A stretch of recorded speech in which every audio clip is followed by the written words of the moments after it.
एक बार की बात है। एक गांव में संगीता अपने पति और देवर के साथ रहती थी।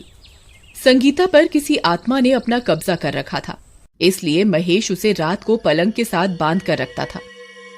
रात होते ही उनके घर से अजीब अजीब सी डरावनी डरावनी आवाजें आने लगती थी, जिसकी वजह से उनके पड़ोसी बहुत डरते थे। फिर एक दिन बाबा के कहने पर महेश अपनी पत्नी को उस चुड़ैल के साए से मुक्त करवाने के लिए गांव से दूर एक प्रसिद्ध जगह पर जाने के लिए निकलता है। फिर महेश अपने भाई और संगीता के साथ रेलवे स्टेशन पर ट्रेन का इंतजार करने लगते हैं। कुछ देर में ट्रेन आ जाती है और वो उसमें बैठ जाते हैं। संगीता, देखना, अब तुम जल्दी ही ठीक हो जाओगी। भैया, अभी तो दिन का समय है, लेकिन रात होने पर क्या करेंगे? अगर रात होने पर भाभी चुड़ैल बन गई तो ट्रेन में सफर कर रहे यात्रियों का क्या होगा? अरे नहीं, ऐसी बातें मत करो भाई। अगर किसी ने सुन लिया तो मुसीबत आ जाएगी। मैं रात होने पर कुछ ना कुछ उपाय कर लूंगा। संगीता चुपचाप सीट पर बैठी रहती है। फिर रात होने पर संगीता, मैं तुम्हें और सामान को इस सीट के साथ बांध रहा हूँ। अगर वो चुड़ैल तुम पर हावी होने की कोशिश करे तो तुम संभाल लेना। जी, आप मेरी फिक्र मत कीजिए, मैं उस चुड़ैल को खुद पर हावी नहीं होने दूंगी। फिर ट्रेन में सब लोग सो जाते हैं। महेश संगीता को सामान के साथ ही सीट की रॉड से बांध देता है। सब कुछ ठीक चल रहा होता है। ट्रेन अपनी मंजिल की तरफ बढ़ रही होती है। तभी एक चोर चोरी करने के इरादे से ट्रेन के अंदर इधर उधर सामान की तलाश कर रहा होता है। तभी उसकी नजर संगीता की सीट के नीचे रखे हुए ट्रंक पर पड़ती है। वो उसे चुराने के लिए ताला तोड़ देता है और ट्रंक उठाकर वहां से भाग जाता है। लेकिन ये क्या, संगीता की जंजीर तो अब टूट चुकी होती है। तभी चंद्रमा को काले बादल अपने आगोश में ले लेते हैं। तभी वो चुड़ैल संगीता पर अपना कब्जा कर लेती है। संगीता गुर्राने लगती है। काली रात होने की वजह से संगीता पूर्ण रूप से चुड़ैल बन जाती है। तभी चुड़ैल के गुर्राने की वजह से राजेश की नींद खुलती है। वो सामने वाली सीट पर सफेद चादर लेकर सो रहा होता है। फिर वो थोड़ी सी चादर उठाकर बाहर झांक कर देखता है। आई मम्मी, ये क्या? भाभी तो चुड़ैल बन गई। हाय रे, अब क्या होगा? अरे, ये क्या? भाभी की जंजीर भी टूटी हुई है। अब क्या करूं? फिर राजेश धीमी आवाज में महेश को पुकारता है। अरे महेश भैया, जल्दी उठो, देखो क्या अनर्थ हो गया। संगीता भाभी तो चुड़ैल बन गई। जिस बात का डर था वो हो गया। जल्दी उठिए ना। अरे मर गए रे। ये संगीता को क्या हो गया? ये तो पूर्ण रूप से चुड़ैल बन गई। भैया, चुपचाप चादर में छुपे रहो। अरे, भाभी ने देख लिया तो हमें कच्चा ही खा जाएगी। लेकिन राजेश, मैंने तो इसे सामान के साथ साथ रॉड से बांधा था। ये जंजीर किसने खोल दी? पता नहीं भैया। वो ट्रंक भी गायब है जो हम अपने साथ लाए थे। अब क्या करें? फिर संगीता अपनी सीट से खड़ी हो जाती है और ट्रेन में आगे की ओर चल देती है। भैया, भाभी तो आगे की ओर चली गई। अब ये ट्रेन के किसी यात्री को जिंदा नहीं छोड़ेगी। फिर संगीता गुर्राते हुए आगे की ओर बढ़ती है। तभी उसकी आवाज सुनकर एक यात्री की नींद खुलती है। अरे, ये कमबख्त कौन है जो इतने डरावने खर्राटे ले रहा है? कौन है? अरे, कौन है वहाँ जो इतनी जोर जोर से खर्राटे ले रहा है? चुपचाप शांति से सो जा, नहीं तो अच्छा नहीं होगा। फिर इतना बोलकर वो गांव वाला फिर से सोने लगता है। लेकिन संगीता अभी भी गुर्राते हुए आगे की ओर बढ़ रही होती है। अरे नास मिटे, तुझे एक बार में समझ नहीं आता क्या? इतने डरावने खर्राटे क्यों ले रहा है? लगता है ये ऐसे नहीं मानेगा। तभी चुड़ैल उस यात्री के चिल्लाने की आवाज सुनकर वापस पीछे की ओर आने लगती है। तभी वो गांव वाला उसे देख लेता है और अपनी चादर में छुप जाता है।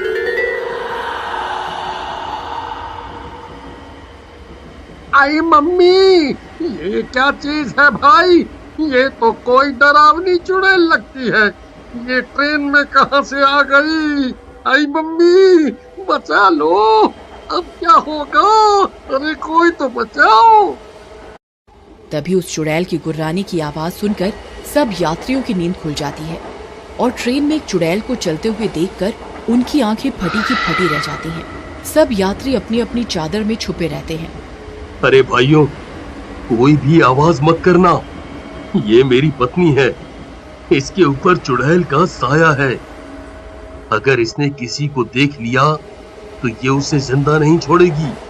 अरे नास मिटे, अगर तुझे पता था कि तेरी पत्नी चुड़ैल है तो इसे ट्रेन में लेकर क्यों घूम रहा है?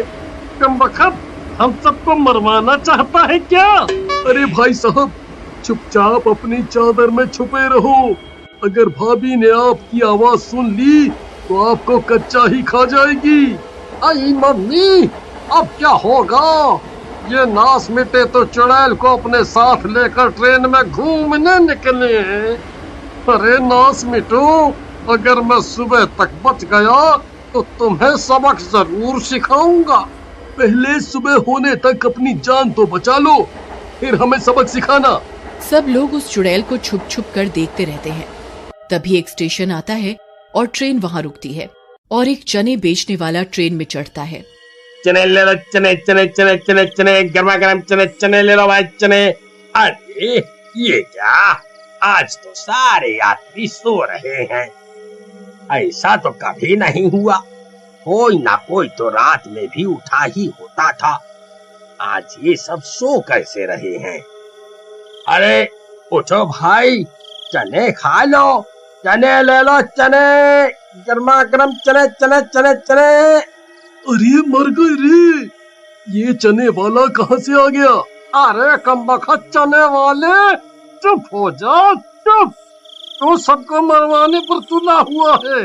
अगर तेरी अम्मा ने तेरी आवाज सुन ली तो कभी चने बेचने के लायक नहीं रहेगा। चने ले लो, चने चने, ताजा ताजा गर्मा गर्म चने चने चने। अरे मर गए रे, अब ये नास मिटा सबको मरवा कर ही छोड़ेगा। तभी वो चुड़ैल उस चने वाले की आवाज सुन लेती है और तेजी से उसकी ओर आती है। चुड़ैल को सामने से आता देख उस चने वाले की सिट्टी पिट्टी गुल हो जाती है और वो आते ही उसकी गर्दन पकड़ लेती है। अरे मर गया रे! भाई, ये कमबख्त चुड़ैल इस ट्रेन में क्या कर रही है? कोई मुझे बचाओ, मैं मर गया रे। अरे नहीं, वही हुआ जिस बात का डर था, हमें इससे बचाना होगा। फिर वो गांव वाला चादर से निकलकर महेश की ओर जाता है। अरे डरपोक, जल्दी चादर से बाहर निकल। वो देख, तेरी पत्नी इस चने वाले की जान लेना चाहती है। जल्दी चलो, हमें उसे बचाना होगा। फिर वे तीनों उस चुड़ैल की ओर दौड़ते हैं और उसे पीछे से पकड़ लेते हैं। अरे भाई, मुझे बचाओ, ये तो मेरी गर्दन ही मरोड़ रही है। जल्दी इसे पीछे हटाओ। अरे भाई साहब, किसी के पास कोई माचिस या लाइटर है? फिर एक यात्री जल्दी से एक लाइटर जलाता है। आग देखते ही वो चुड़ैल डरने लगती है। फिर वो तीनों उस चुड़ैल को पकड़ लेते हैं। भाइयों, इसे ट्रेन के बाथरूम में बंद कर देते हैं, वही सही रहेगा। फिर वो तीनों उसे पकड़कर ट्रेन में पीछे की ओर ले जाते हैं और बाथरूम में बंद कर देते हैं और दरवाजा बंद कर देता है। बच गए, हाय हाय। अरे कमबख्तो, इस चुड़ैल को अपने साथ कहाँ लेकर घूम रहे हो? हैं? तुम्हें किसी की जान की कोई परवाह नहीं है क्या? भाई, मुझे माफ कर दो। मैं इसका इलाज करवाने के लिए ही इसे शहर लेकर जा रहा था, लेकिन रास्ते में ये सब अनहोनी हो गई। हमें बस सुबह तक का इंतजार करना होगा, फिर सब ठीक हो जाएगा। फिर वो चुड़ैल जोर जोर से दरवाजे को पीटने लगती है।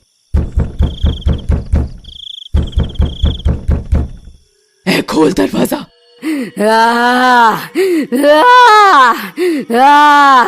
तुम सब मरोगे, मैं किसी को जिंदा नहीं छोड़ूंगी। खोल, तुम सब मरोगे। फिर कुछ देर इंतजार करने पर सूरज निकल आता है और संगीता ठीक हो जाती है। भगवान का लाख लाख शुक्र है। संगीता, तुम ठीक तो हो ना? फिर वो संगीता का शहर से इलाज करवाते हैं और वो हमेशा हमेशा के लिए ठीक हो जाती है। बहुत समय पहले की बात है। एक छोटे से शहर मंगलापुर में 2 बहनें रहती थीं। दोनों बहनों में बड़ा प्रेम था। उनके माँ बाप की बचपन में मृत्यु हो गई थी। बड़ी बहन राधा घरों में काम करके अपना और अपनी बहन सीता का पेट पालती थी। एक दिन की बात है। राधा, ऐसा कब तक चलेगा? रोज रोज वही खाने की दिक्कत। ना ही हम सब ठीक से खा पाते हैं और ना ही पहन पाते हैं। पर मैं भी क्या कर सकती हूँ बहन, मुझे इस काम के अलावा और कोई काम भी तो नहीं आता। राधा, क्यों ना मैं भी तुम्हारे साथ घरों में जाकर काम किया करूँ? खबरदार, अभी तेरी पढ़ने लिखने की उम्र है और तू घरों में जाकर काम करने की बात कर रही है। अरे, मैं तुझे पढ़ा लिखा कर टीचर बनाना चाहती हूँ।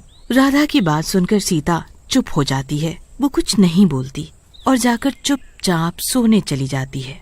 क्या करूँ इस लड़की का, ये तो कुछ समझती ही नहीं। मैं तो इसे पढ़ाना लिखाना चाहती हूँ, पर यह है कि काम करने की जिद कर रही है।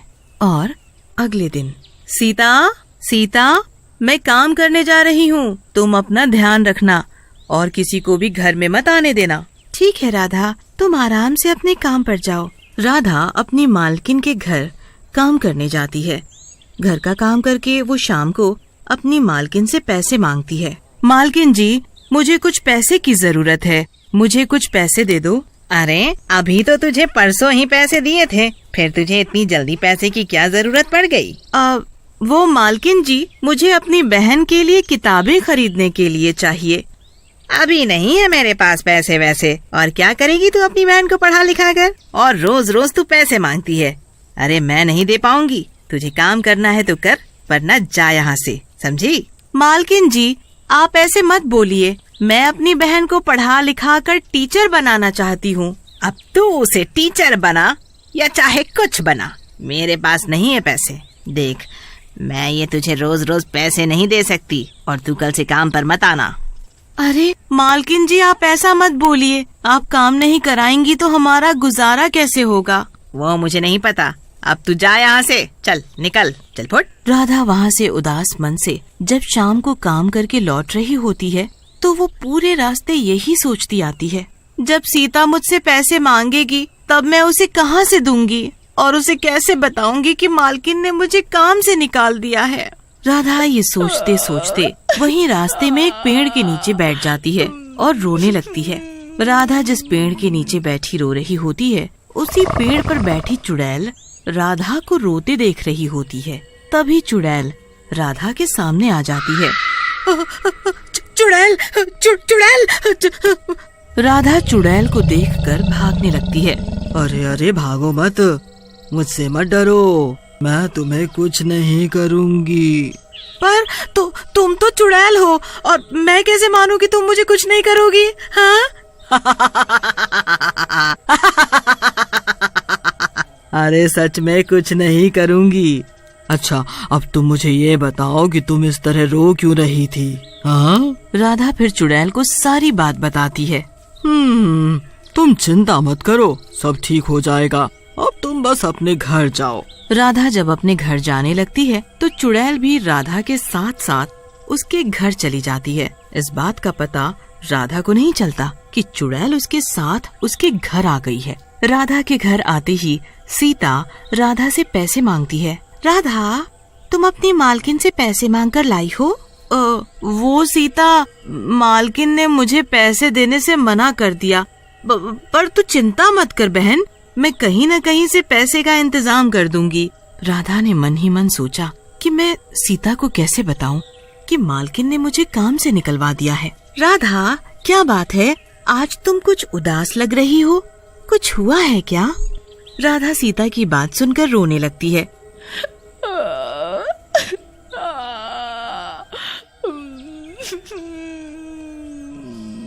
और फिर उसे बताती है कि मालकिन ने उसे काम पर आने के लिए मना कर दिया है। तभी राधा सीता से कहती है, अच्छा तू ये सब छोड़, मैं तेरे लिए कुछ बना कर लाती हूँ। राधा रसोई में जाकर देखती है, अरे रसोई में तो कुछ भी खाना बनाने के लिए नहीं है, सारा सामान खत्म है। अब मैं सीता को क्या खिलाऊंगी? तभी राधा रसोई में ऊपर रखे डब्बे को उतारती है तो देखती है उसमें थोड़े से ही चावल रखे थे, जिससे कि सीता का पेट भी ठीक से नहीं भरता। मैं सीता को यही बनाकर खिला दूंगी। राधा सीता को वो थोड़े से ही रखे चावल बनाकर खिलाने जाती है। ये ले सीता, आज ये चावल खाकर ही काम चला ले, आज ये ही है। सीता देखती है कि राधा अपनी थाली नहीं लाई। राधा, तुम्हारी थाली कहाँ है? राधा कुछ नहीं बोलती तो सीता सब समझ जाती है और वो चावल में पानी मिलाकर आधा राधा को दे देती है और आधा खुद खाती है।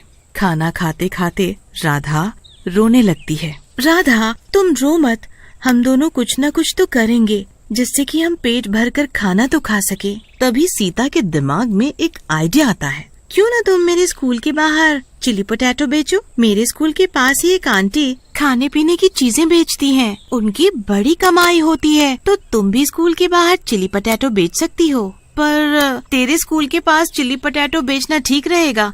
तुझे अजीब नहीं लगेगा? नहीं राधा, मुझे क्यों अजीब लगेगा? तो फिर ठीक है, कल से मैं चिली पोटैटो बेचूंगी।